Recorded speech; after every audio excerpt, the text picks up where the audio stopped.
Cricket match 9 ಗಂಟೆಗೆ ಪ್ರಾರಂಭ ಆದರೆ ಅದು 8 ಗಂಟೆಗೆ ಪ್ರಾರಂಭ ಆಗುತ್ತೆ. ಅದರಲ್ಲಿ ನಮ್ಮ ವಿದ್ಯಾರ್ಥಿನಿಯರು ಬಹಳಷ್ಟು ಕೌತುಕಮಯ ಸುಂದರವಾದಂತಹ ಕಾರ್ಯಕ್ರಮಗಳನ್ನ ಪ್ರದರ್ಶನ ಮಾಡಲಿಕ್ಕಿದ್ದಾರೆ. ಅದು ಕೂಡ ಸ್ಟೇಡಿಯಂ ಅಲ್ಲಿ, ನಮ್ಮ ಸ್ಟೇಡಿಯಂ ಅಲ್ಲಿ ಇರುತ್ತೆ. ನೀವು ಸ್ಟೇಡಿಯಂ ನೋಡದೆ ಇರ್ತಕ್ಕಂಥ ಅಥವಾ ನೀವು ಇವಾಗ ಇದಾದ್ಮೇಲೆ ಸ್ಟೇಡಿಯಂ ನೋಡಿ ಫೋಟೋಗಳು ತೆಗೆದುಕೊಳ್ಳೋದಕ್ಕೆ ಇತ್ಯಾದಿಗಳಲ್ಲಿ ನಿಮಗೆ ಅವಕಾಶ ಇದೆ.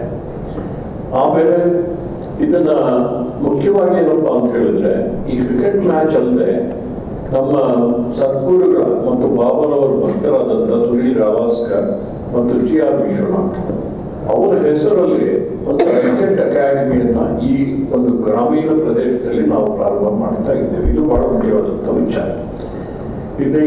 ಹಾಗಾದ್ರೆ ಏನಿದರ ಉದ್ದೇಶ ಏನು ಅಂತ ಹೇಳಿದ್ರೆ, ಇವತ್ತು ಕ್ರಿಕೆಟ್ ಎಂಬತಕ್ಕಂಥದ್ದು ಕೇವಲ ಒಂದು ಕ್ರೀಡೆಯಾಗಿ ಉಳಿದಿದೆ. ಕ್ರೀಡೆ ಒಂದು ರೀತಿಯ ಮತ ಧರ್ಮವಾಗಿ ಪರಿವರ್ತನೆ ಆಗ್ಬಿಟ್ಟಿದೆ ಭಾರತ ದೇಶ, ಅದೇ ರೀತಿ ಶ್ರೀಲಂಕಾ ದೇಶ, ಇನ್ನು ಹಲವಾರು ದೇಶಗಳಲ್ಲಿ ಕೂಡ.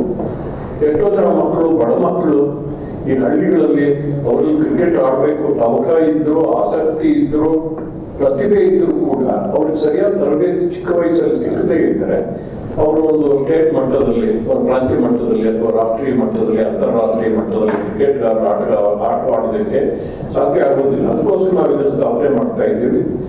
ಇದು ಕೂಡ ಕಂಪ್ಲೀಟ್ ಫ್ರೀ, ಎಲ್ಲರಿಗೂ ಫ್ರೀ. ಎಲ್ಲರಿಗೂ ಅಂದ್ರೆ ಏನು, ಇಲ್ಲಿ ಮೆರಿಟ್ ಏನ್ ಮೆರಿಟ್ ಅಂದ್ರೆ ಕ್ರಿಕೆಟ್ ನಲ್ಲಿ ಪ್ರತಿಭೆ ಇರಬೇಕು.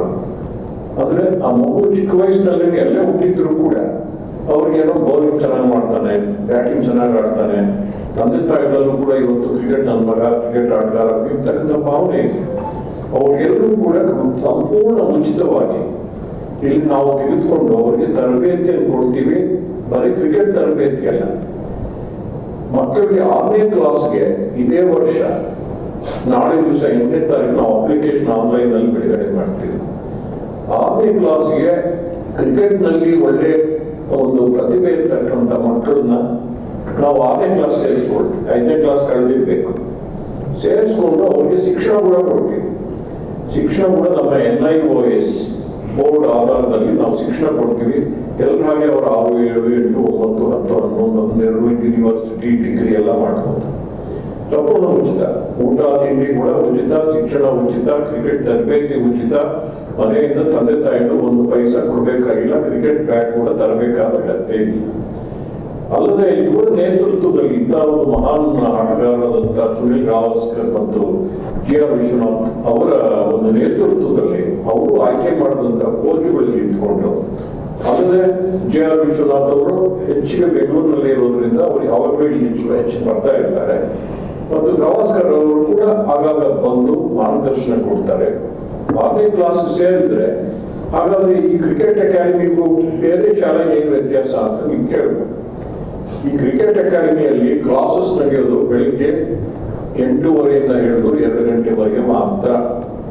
ಬೆಳಿಗ್ಗೆ ಕ್ರಿಕೆಟ್, ಮಧ್ಯಾಹ್ನ ಆದ್ಮೇಲೆ ಕ್ರಿಕೆಟ್, ಸಾಯಂಕಾಲ ಕ್ರಿಕೆಟ್, ರಾತ್ರಿ ಅವರಿಗೆ ನಮ್ಮ ಭಾರತೀಯ ಸಂಸ್ಕೃತಿ ಪ್ರಾರ್ಥನೆ ಬೆಳಿಗ್ಗೆ ಎಲ್ಲರೂ ಹಾಗೆ ಹೇಳ್ಬೇಕು, 4:30 ಗಂಟೆಗೆ ಹೇಳ್ಬೇಕು, ಪ್ರಾರ್ಥನೆ ಇರುತ್ತೆ, ಎಲ್ಲರಿಗೂ ಇರುತ್ತೆ. ಆದ್ರೆ ಏನಪ್ಪಾ ಅಂದ್ರೆ ಅವ್ರಿಗೆ ಕ್ರಿಕೆಟ್ ತರಬೇತಿ ಅವಧಿ ಹೆಚ್ಚಿಗೆ ಇರುತ್ತೆ. ಹಾಗಾದ್ರೆ ಅವ್ರು ಓದೋದ್ರಲ್ಲಿ ಹಿಂದೆ ಬೀಳ್ಬೋದಲ್ವಾ ಅಂದ್ರೆ, ನಮ್ಮ ಪ್ರಯತ್ನ ನಾವು ಮಾಡ್ತೇವೆ. ಆದ್ರೆ ತಂದೆ ತಾಯಿ ನೆನಪಲ್ಲಿ ಇಟ್ಕೊಳ್ಬೇಕಂದೇನು, ನಾವು ಕ್ರಿಕೆಟ್ಗೋಸ್ಕರ ಈಗ ನಾವು ಸೇರಿಸ್ತಾ ಇದ್ದೇವೆ ಅಂತ. ಈಗ 6ನೇ ತರಗತಿಗೆ ನಮ್ಮೆಲ್ಲ ವಿದ್ಯಾನಿವೇಶಗಳು, ಕರ್ನಾಟಕದಲ್ಲಿ 20 ವಿದ್ಯಾನಿವೇಶನ, ತಮಿಳುನಾಡಿನಲ್ಲಿ 2 ಇದೆ, ತೆಲಂಗಾಣದಲ್ಲಿ 1 ಇದೆ ಹೆಣ್ಮಕ್ಳದು. ಅಲ್ಲಿ ಸೇರಿಸೋದಕ್ಕೆ ಈಗಾಗಲೇ ಅಪ್ಲಿಕೇಶನ್ ಡೇಟ್ ಆಗೋಗ್ಬಿಟ್ಟಿದೆ, ಸಾವಿರಾರು ಅಪ್ಲಿಕೇಶನ್ ಬಂದ್ಬಿಟ್ಟಿದೆ. ಈಗ ನಾವು ನಾಡಿದ್ದು ಓಪನ್ ಮಾಡೋದೇನು ಅಂದ್ರೆ 6ನೇ ತರಗತಿಗೆ ಹುಡುಗರಿಗೆ ಮಾತ್ರ, ಹುಡುಗಿಯರಿಗೆ ಈಗ ನಾವು ಕೂಡಲೇ ಮಾಡ್ತಾ ಇಲ್ಲ, ಮುಂದೆ ಮಾಡ್ತೀವಿ. ಹುಡುಗಿಯರಿಗೂ ಕ್ರಿಕೆಟ್ ಅಕಾಡೆಮಿಯಲ್ಲಿ ನಾವು ಅವಕಾಶ ಕೊಡ್ತೀವಿ. ಈಗ ಹುಡುಗರಿಗೆ ಮಾತ್ರ ಅವ್ರು 5ನೇ ಕ್ಲಾಸ್ ಪಾಸ್ ಆಗಿರ್ಬೇಕು ಅಥವಾ ಪಾಸ್ ಆಗ್ತಾರೆ. ಇವಾಗ ಅವರು ಮುಂದಿನ ವರ್ಷ 6ನೇ ಕ್ಲಾಸ್ ಸೇರ್ಬೇಕು. ಕ್ರಿಕೆಟ್ ನಲ್ಲಿ ಪ್ರತಿಭೆ ಇದೆ, ಆದ್ರಿಂದ ಅಂತವ್ರು ನಾವು ಸೇರಿಸ್ಕೊಂಡು ಅವ್ರ ತರಬೇತಿ ಕೊಡ್ತೀವಿ ಹೊರಗಿನ ವಿದ್ಯಾರ್ಥಿಗಳಿಗೆ. ಈಗಾಗಲೇ ನಮ್ಮ ವಿದ್ಯಾಸಂಸ್ಥೆ ಅಥವಾ ಯೂನಿವರ್ಸಿಟಿಯಲ್ಲಿ ಓದ್ತಾ ಇರ್ತಕ್ಕಂಥ ವಿದ್ಯಾರ್ಥಿಗಳಲ್ಲಿ ಕ್ರಿಕೆಟ್ ಚೆನ್ನಾಗಿರೋರಿಗೆ 7ನೇ ತರಗತಿ 8, 9, 10 ಯೂನಿವರ್ಸಿಟಿಯಲ್ಲಿದ್ರು ಅವ್ರಿಗೆ ನಾವು ತರಬೇತಿ ಕೊಟ್ಟು ಒಳ್ಳೆ ಕ್ರಿಕೆಟ್ ಆಟಗಾರರಾಗೋದಕ್ಕೆ ನಾವು ಅವ್ರಿಗೆ ಮಾಡ್ತೀವಿ.